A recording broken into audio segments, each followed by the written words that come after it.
Halo guys, welcome back again to my channel. Bersama saya Hansen di sini, dan seperti biasanya setiap harinya saya akan buatkan video seputar cryptocurrency. So, bagi kalian yang tertarik seputar cryptocurrency, boleh aja langsung bantu saya like dan juga subscribe. Jangan lupa juga untuk hidupkan lonceng notifikasinya supaya kalian gak ketinggalan update terbaru seputar cryptocurrency. Oke, pada hari ini kembali kita akan bahas seputaran Bitcoin, dan seperti biasa kita bakalan mulai dari coin market cap terlebih dahulu. Per hari ini secara global market cap crypto berada di angka 1,09 triliun dolar atau turun sekitar 0,84%. Nah, Bitcoin sendiri di angka 23.300-an, Ethereum 1.687, BNB 286, XRP 0,38, Cardano 0,52, Solana 42, dan Dogecoin ada di urutan ke-10 dengan harga 0,069 dolar. So, per hari ini kita melihat market rata-rata dalam keadaan merah, penurunannya ranging antara 0,sekian% hingga kurang lebih 2%. So, itu adalah outlook sementara dari beberapa top coin yang ada. Sekarang kita masuk dulu ke beberapa berita dan data terbaru hari ini.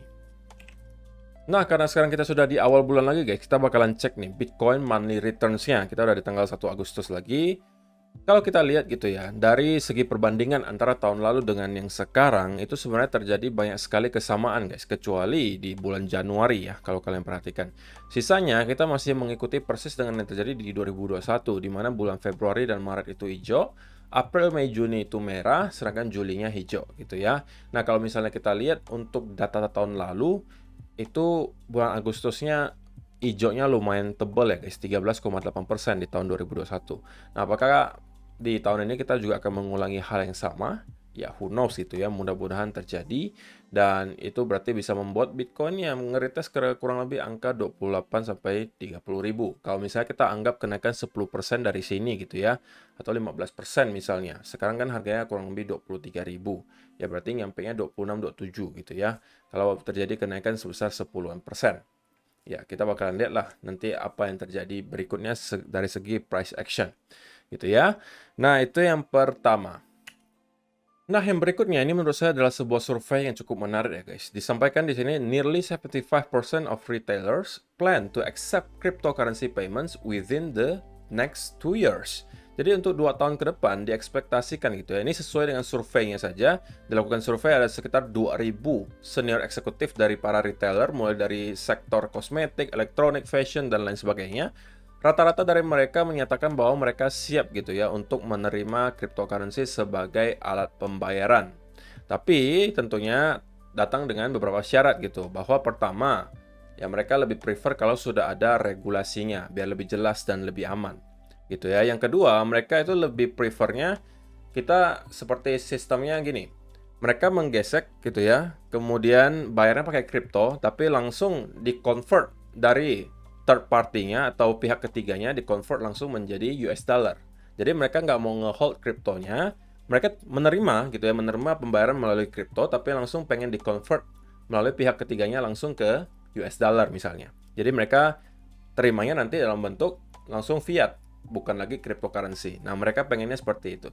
Tapi tentunya kalau misalnya sampai hal ini terjadi gitu ya, kalau misalnya kita melihat dalam beberapa tahun ke depan sudah banyak sekali mulai retailer yang menerima pembayaran melalui cryptocurrency, saya rasa itu akan menjadi berita baik juga gitu ya. Tingkat adopsi dari cryptocurrency akan terus meningkat, khususnya mungkin kita akan melihat dari Bitcoin dulu ya, Bitcoin, Ethereum, yang pokoknya market cap-nya udah gede-gede dan udah dikenal di mana-mana, baru nanti akan menyerempet ke yang lain-lain gitu.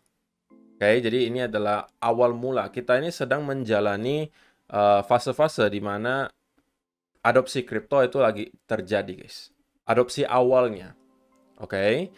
Seperti kalau misalnya di internet tahun 90-an, itu baru awal-awal muncul, baru diadopsi, belum banyak orang pakai, belum banyak orang tahu.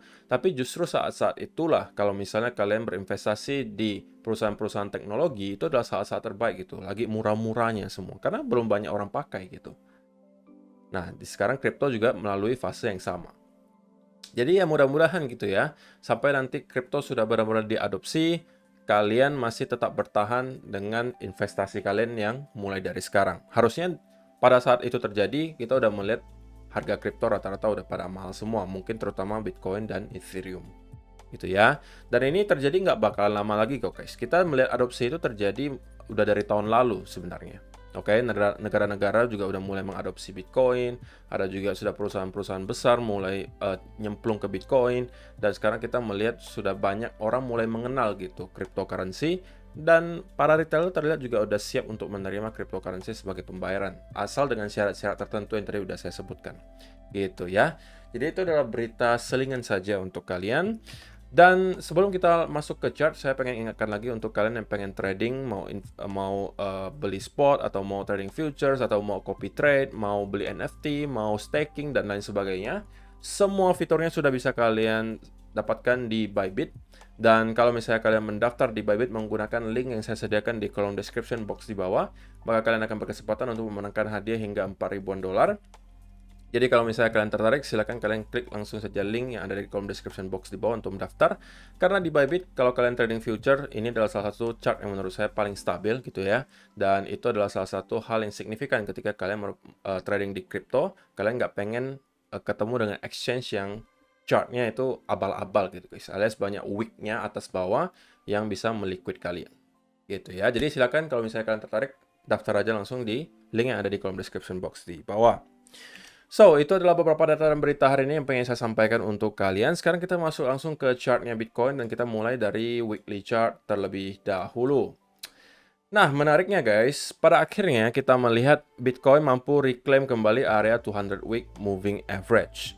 Gitu ya, kita berhasil closing sedikit di atas 200 week moving average setelah 1, 2, 3, 4, 5 minggu berada di bawah 200 week moving average. Oke, mungkin kita bisa consider ini juga adalah di bawah 200 week moving average gitu ya. Jadi 6 minggu. Kurang lebih 1,5 bulan sebelum pada akhirnya kita mampu lagi reclaim di atas 200 week moving average. Nah, seperti yang saya sampaikan gitu ya, ketika kita mendapatkan hal semacam ini terjadi, ini harusnya menjadi semacam confident boost bagi kalangan investor untuk start melirik lagi Bitcoin dan melihat apakah, oke, kita sekarang udah reclaim lagi 200 week moving average, apakah kita akan mampu menjadikan 200 week moving average ini sebagai area major support kita lagi. Oke, senario paling idealnya menurut saya adalah untuk minggu ini kita mendapatkan retest kembali ke 200 week moving average, oke? Atau bahkan sedikit break di bawah. Kemudian ketika closing weekly candle minggu ini kita melihat wick seperti ini bentukannya. Dan kita closing di atas area tersebut. Nah, itu adalah senario paling idealnya. Kenapa? Karena dengan adanya hal tersebut terjadi, maka kita bisa melihat bahwa sekarang 200 week moving average itu kembali menjadi area major support kita. Yang sebelumnya kalau kalian perhatikan itu selalu menjadi major resistance. Di sini kita mendapatkan rejection, di sini kita mendapatkan rejection, dan di sini kita juga bisa hitung mendapatkan rejection. Nah, yang kita pengen lihat sekarang adalah dia flip menjadi area support. Oke? Ya, idealnya seperti tadi. Kita sedikit terdorong ke bawah, tapi pada akhirnya di closing weekly candle kita melihat dia kembali naik ke atas dan menciptakan semacam wick di bawah yang menunjukkan bahwa kita sudah mampu flip area 200 week moving average ini menjadi area major support. Oke, nah itu dari segi weekly chart. Nah, sebelum kita masuk ke time frame yang lebih kecil, saya pengen update sekilas untuk US dollar ya guys. Yang menurut saya menunjukkan semacam indikasi yang cukup menarik, di mana kita sudah mampu breakdown dari area major trend line di sini guys. Saya udah sampaikan ini dari mungkin beberapa minggu yang lalu ya. Saya expect ketika US dollar menyentuh ke area yang saya highlight di sini, kita akan terkoreksi. So far terlihat so good ya guys. So far so good. Dan kita sudah mampu breakdown dari major trend line-nya. Nah, yang berikutnya perlu kita lihat adalah kita mampu terkonsolidasi di bawah area trend line tersebut dan membentuk pattern bearish continuation. Oke.